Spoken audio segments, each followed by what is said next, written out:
नमस्कार, आदाब। मैं सदर सैफी और आप देख रहे हैं हमारा खास बुलेटिन। आइए देखते हैं देश व प्रदेश से जुड़ी आज की कुछ खास खबरें। हेट स्पीच मामले में सुभाषपा विधायक अब्बास अंसारी की विधायकी खत्म होने के बाद मऊ विधानसभा सीट खाली हो गई है। इसके बाद जल्द ही सीट पर उपचुनाव कराए जाएंगे। इसे लेकर अब योगी कैबिनेट में मंत्री सुभाषपा अध्यक्ष ओम प्रकाश राजभर का बड़ा बयान सामने आया है। उन्होंने साफ कहा है कि अगर सीट पर उपचुनाव का ऐलान होता है तो उनकी ही चुनाव लड़ेगी पार्टी। राजभर ने मऊ सीट पर दवा ठोकते हुए कहा कि वो इसे लेकर एनडीए के शीर्ष नेतृत्व से बात करेंगे। अब्बास अंसारी साल 2022 में सुभाषपा से मऊ सीट पर चुनाव जीतकर पहली बार विधायक बने थे, लेकिन अब उनकी विधायकी रद्द हो गई है।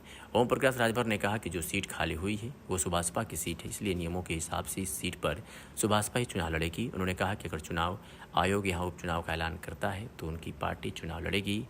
हम एनडीए गठबंधन से बातचीत करके, शीर्ष नेतृत्व से बातचीत करके वहाँ चुनाव लड़ेंगे।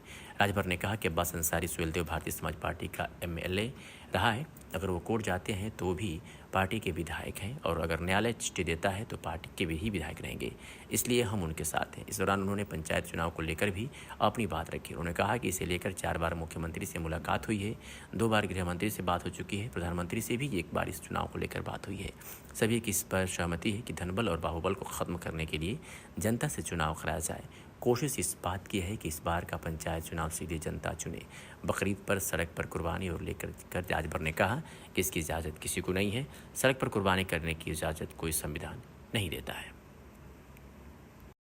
देश व प्रदेश से जुड़ी हर खास खबर के लिए हमारे चैनल को सब्सक्राइब, लाइक व शेयर भी करें।